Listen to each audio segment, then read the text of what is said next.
given enormous powers to Hitler. All political parties and trade unions were now banned in Germany, except Nazi and its allied powers. सिर्फ Nazi या उसकी जो allied powers थी वो अब एक party यहाँ रह गई थी, बाकी सारी political parties and all the trade unions were banned. So anyhow, now there was a complete control of Nazis or the Hitler over the Germany, be it economy, be it media, be it army, be it judiciary. I mean, all the spheres of the country were under the control of Hitler.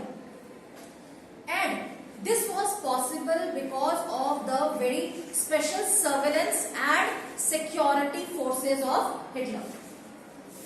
Had Hitler not been having such a strict or the special surveillance, he would have not been able to have such a control over the country.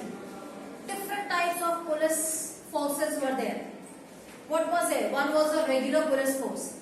Second one was the stormtroopers. There was a Gestapo. Gestapo होता था वहाँ की secret police होती थी. तो जब भी किसी को पकड़ा जाता था ना या जिसको डिटेन करना होता था पहले ही पुलिस पकड़ती थी. जो Gestapo जो secret police होती थी वहाँ पर फिर they were charged and then they were sent to the concentration camps or the gas chambers. Anyhow, now जो भी लोग गेस्टापो में रखे जाते थे and वहाँ पर भी कुछ टॉर्चर किया जाता था उनके साथ and please underline these facts कि क्या क्या होता था. People could now be detained in Gestapo torture chambers, rounded up, sent to concentration camps, deported at will or arrested without any legal procedures. कई तो अपनी मर्जी से ही रिपोर्ट हो जाते थे कि हम परेशान हो गए हमें बाहर जाने दो, right? So this was the condition which was prevailing in Germany. Besides this, now the Hitler he was also concentrating on the reconstruction of the country. How it was being done? The reconstruction of the country was to be there and the responsibility was given to the economist. The name was Helmer. Right? ये माना जाता था जो हेल्मर था he was a sort of right hand of Hitler. Hitler का right hand माना जाता था, इकोनॉमिस्ट था और इसने कंट्री की रिकंस्ट्रक्शन के लिए बहुत ज्यादा काम भी किया था. उसने कुछ स्टेट फंड से कुछ क्रिएशन प्रोग्राम्स बनाए थे और उसका जो प्रोजेक्ट था वो कितना सक्सेसफुल रहा that it produced the famous German super highways. जो सुपर हाईवेज आप लोगों की कंट्री में भी बने हुए हैं ना, the concept is there from that concept originated in Germany. और उस समय की जो वहाँ पे आप कह सकते हैं जो कार थी that had also became very famous. जो Volkswagen कार आप देखते हैं उसका भी ओरिजिन जो है बनती वहीं पर है जर्मनी में और हिटलर के टाइम से बन रही है. कोई न्यू कंपनी नहीं है वोक्सवैगन, इतनी ज्यादा पुरानी कंपनी है और ये हेल्मर के टाइम पर ही उसकी आप कह सकते हैं उसने इकोनॉमी भी इतनी स्ट्रॉन्ग कर दी थी, प्रोडक्शन इतना ज्यादा बढ़ा दिया था. बट हिटलर जो था क्या आप कह सकते हैं बड़ा इम्पेशेंट टाइप का भी पर्सन रहा है कि he was a very he wanted to acquire the territories which had already been taken by the allied powers. उसको था वो जल्दी जल्दी से टेरिटरीज हैं वो वापस ले ले. So what he did first? उसने 1933 में जर्मनी को लीग ऑफ नेशन से बाहर निकाला. He reoccupied the Rhineland. He integrated Austria and Germany. एक स्लोगन दिया उसने one people one empire and one leader. उस स्लोगन के अंडर से दोनों कंट्रीज जो थी वो यूनाइट कर दी, राइट? और ऐसे में ये जितने भी अपनी फॉरेन पॉलिसी के जो स्टेप्स उठा रहा था Hitler, he was having a silent support of England. England ऐसी कंट्री थी जो ये मानती थी कि जो ट्रीटी ऑफ वर्साइल्स थी that was not fair to Germany. तो वो एक साइलेंट सपोर्ट इंग्लैंड को इंग्लैंड का साइलेंट सपोर्ट था that was being received by the Hitler. But इस चक्कर में हिटलर जो था उसने अपनी इतनी ज्यादा इन्वेस्टमेंट जो थी वो कर दी थी आर्मी के ऊपर और the rearmament of the state और इसके कारण थोड़ा डेफिसिट फाइनेंसिंग जो थी that was going on in the country. Hjalmar जो था उसने वॉर्न भी किया हिटलर को कि अगर ऐसे ही ये रीआर्मामेंट करता रहेगा तो कंट्री में डेफिसिट आ जाएगा, कमी आ जाएगी फाइनेंसेस की. But Hitler did not here, he did not listen और हेल्मर को कंट्री जो थी वो छोड़कर जानी पड़ी. हिटलर जो था ही चोज कि वॉर जो है वो ही एक ऑप्शन है, और वॉर के साथ ही उसने अपने जो रिसोर्सेज थे वो इंक्रीज करने शुरू कर दिए। जो अपनी टेरिटरीज जो already that were taken by the allied powers वो इसने वापस लेनी शुरू कर दी। और हिटलर जो था, आप कह सकते हैं इतना ओवर कॉन्फिडेंट हो गया था, उसने यूरोपियन कंट्रीज में अपने सपोर्टर्स जो थे वो फैला दिए थे वो, and they were just the puppets जो सिर्फ नाजी आइडियोलॉजीज को भी फॉलो करते थे। और यू कैन से by the end of 1940 Hitler was at its peak. और इस चक्कर में ही कि ही न्यू कि he is a very powerful one, he was at its peak also, तो उसने एक और स्टेप जो उसका था, it was a blunder rather, कि ही अटैक्ड ऑन सोवियत यूनियन। अब जो सोवियत यूनियन है वो एक कोई वीक ऑर्गेनाइजेशन नहीं है, एक वीक कंट्री नहीं है, इट इज अ वेरी कैसे powerful one, it had been a very powerful one.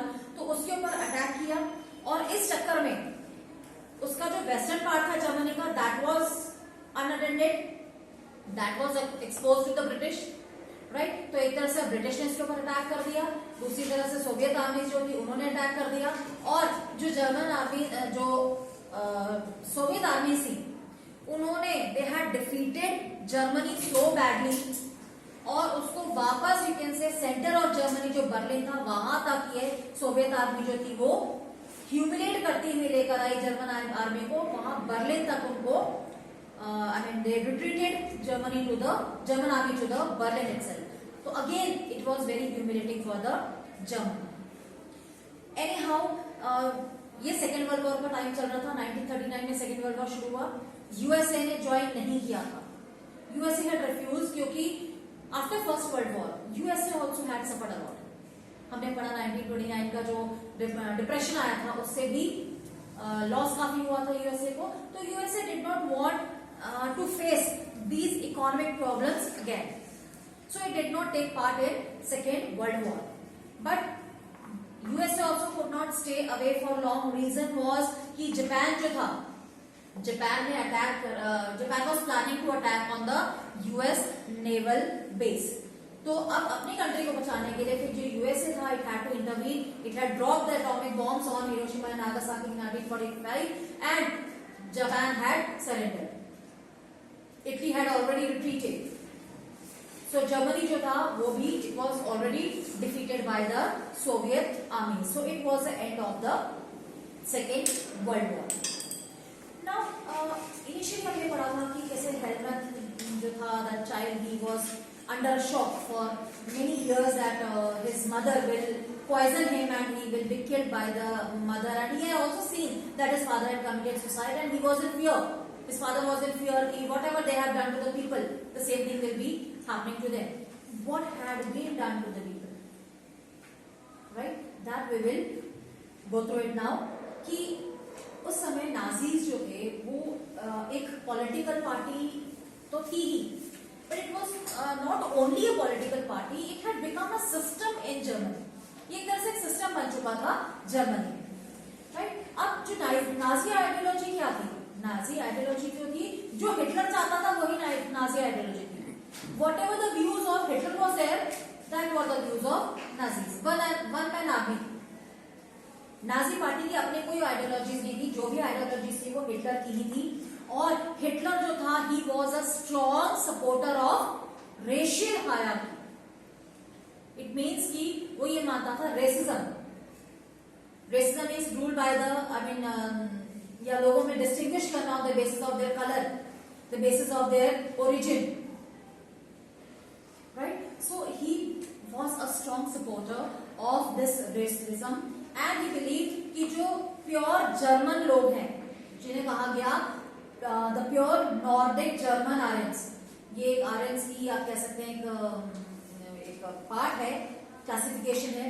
So he believe कि जो जर्मन आर्यंस हैं they are the superior one, और जो ज्यूज हैं वो सबसे ज्यादा इंफीरियर है, they are the lowest one. And he believe कि जो ज्यूज हैं they are the arch enemies of the Aryans they are very superior since time immemorial. और ये सारी चीजें उसके दिमाग में कहां से आई? He was a supporter of Charles Darwin's theory of evolution. आप लोग आगे फर्दर पढ़ेंगे चार्ल्स डार्विन की जो थ्योरी थी that was of the evolution, वो क्या थी कि those species who had adapted themselves to the changing environment had survived, those who could not do, they vanished.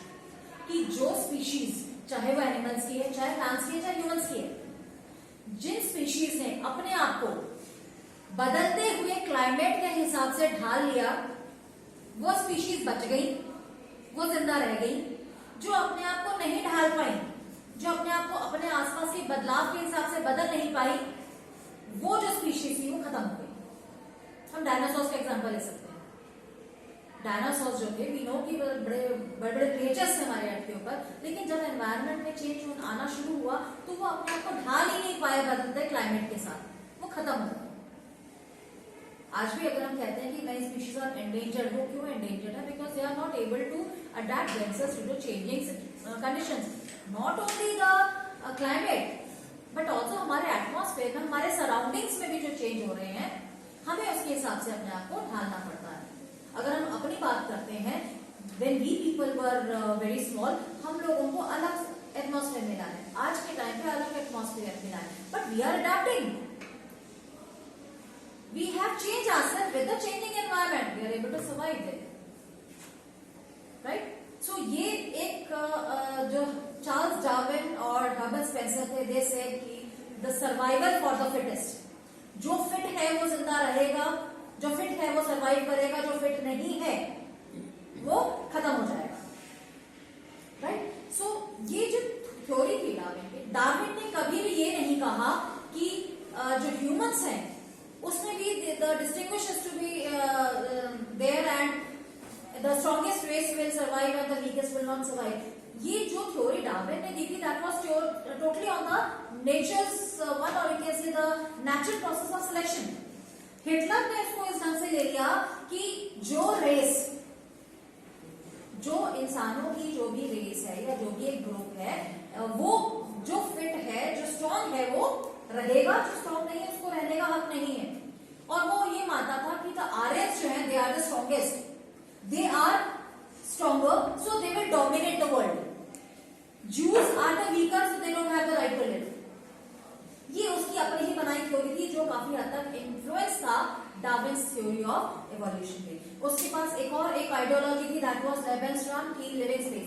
If you want to survive, if you want to live, you have to expand your areas. You should have the living space, you have to expand those areas. So इस चक्कर में उसने अपनी जो neighbouring countries थी उनको attack करना शुरू कर दिया, उनके जो नेचुरल रिसोर्सेज थे वो लेने शुरू कर दिए, और जर्मनी जो थी उसकी पावर उसने काफी हद तक इंक्रीज करनी शुरू कर दी, राइट? सो यहाँ पर क्या था, ये जितने भी एक्सपेरिमेंट्स कर रहा था हिटलर, वो सारे के सारे पोलैंड में हो रहे थे. ये जितने भी इसकी कंसंट्रेशन कैंप्स वगैरह थे, ये सारे के सारे बॉर्डर एरियाज में थे, जिससे कि the world was not at all knowing what's going on in Germany. Germany में इस लेवल तक चेंजेस जो थे वो हो रहे थे. I mean the world was unaware of these things. So what he did कि उसको ये लगता था कि जो जर्मन्स हैं, जो प्योर जर्मन्स हैं, आर्यंस, वो सुपीरियर हैं, उन्होंने रहना है, they will only, they will survive, they will live, and they wanted कि a pure and healthy Aryans should be there. Only they are the desirables. उसने जो आर्यंस है उनको नाम दिया डिजायरेबल, जो बाकी सब थे वो थे अनडिजायरेबल. एंड वी बिलीव कि अनडिजायरेबल जो है, अगर हम कहें कि उनको कन्वर्ट कर दिया जाए, उनको डिजायरेबल बना दिया जाए, उनको आर्यंस बना दिया जाए, वी बिलीव कि it can not be done. Converting them to the Aryans, he said कि नो वन, नो एल्स और no other race can be converted to a Aryan one. So he believe कि conversion जो है वो solution नहीं है. इनको physically या तो मार दिया जाए या इनको कंट्री से बाहर निकाल दिया जाए, तभी कंट्री में प्योर और हेल्दी आर्यंस जो है वो रह जाएंगे या डिजायरेबल्स जो है वो निकल जाएंगे. सो जितने भी बाकी लोग हैं वो ये मानता था कि they don't have the right to exist here. So ये जो ज्यूज थे, सिर्फ ज्यूज ही नहीं थे जो अनडिजायरेबल थे उसकी नजरों में. उसने बहुत सारी ऐसे और क्लान्स थी या ऐसी बहुत सारी रेसेस थी जो उसको अनडिजायरेबल लगती थी. द जिप्सीज, जैसे इसके बारे में हमने पहले पढ़ा है कि पूरे यूरोप में दे आर स्प्रेड, बट उनका ओरिजिन जो है ये माना जाता है कि इंडिया का जो नॉर्थ है, नॉर्थ इंडिया से ये ओरिजिनेट हुए and they migrated to Europe, right. इसके अलावा नाजी जर्मनी में the blacks who were living, और उसमें भी उन्होंने biologically also he wanted that the mothers they should produce a pure German blooded children. Anyhow बहुत सारे ऐसे लोग थे जो those who were the undesirables. Even जो सिविलियंस थे उस time, they were also captured and they were also forced to work as a slave labour. जो सिविलियंस थे तो उनको आदत नहीं होती थी इतनी ज्यादा हार्ड वर्क की, तो जो रशियन सिविलियंस थे, रशिया से तो वैसे ही जर्मनी को प्रॉब्लम थी कि रशिया ने डिफीट उसको किया था, तो जो रशियन सिविलियंस जो एरियाज में रहते थे, दे वर कैप्चर्ड और उन्हें एज अ स्लेव्स काम करवाया जाता था। इन सबके बीच में Jews still remained the worst sufferers. Worst sufferers कैसे? हिटलर ये मानता था कि they are the killers of Jesus. Secondly, they had been the land owners, और ये माना जाता था कि बहुत ही ज्यादा ये क्रूअल लैंड ओनर्स रहे हैं, तो इसलिए भी इनको जिंदा नहीं रहना चाहिए। तो उनके ऊपर जितना भी हिटलर का गुस्सा था वो ज्यादातर ज्यूज के ऊपर ही निकला। उन्हें अब अपनी जमीनें वो नहीं रख सकते थे, अब वो अगर कुछ काम कर भी पा रहे थे, that was also only a trade. इन्होंने जो ज्यूज थे, इन्होंने बेचारों ने अपने एक अलग एरियाज बना लिए और ये वहीं पर रहते थे, ये बाहर में नहीं आ पाते थे। रीजन ये था कि they had to face a violence also, they were expelled from the land also। और ये यहाँ पर इसने इस चीज को अप्लाई किया कि जो ज्यूश हैं ये भी कन्वर्ट नहीं हो सकते, ये जो ज्यूज हैं इनको पूरी तरह से जर्मनी से निकालना ही पड़ेगा, then only the German will be having the desirable और द डिजायर्ड पीपल। सो 1933 से 38 तक जूस को इतना प्रेशराइज किया गया कि उनको कंट्री से बाहर निकाल दिया गया, जबर से निकाल दिया गया। जो नहीं जा रहे थे उन्हें मार दिया गया। They were killed and those who were left, they were killed in the gas chambers in Poland. तो जो भी हरकतें जो हिटलर कर रहा था वो सारी की सारी पोलैंड में हो रही थी। पोलैंड जो था इट वाज एडजॉइनिंग एरिया, और वहां पर इसके सारे कैंप्स भी बने हुए थे, जिससे कि जर्मनी था कि जर्मनी जो है, Germany is not doing anything, right. तो इस पर्पज से ये सारा का सारा जो था ये पोलैंड में ही हो रहा था। जितने कंसंट्रेशन कैंप्स हैं या जो गैस चैम्बर्स हैं, वे all were located there, right. So tomorrow we will work on this racial utopia, that how the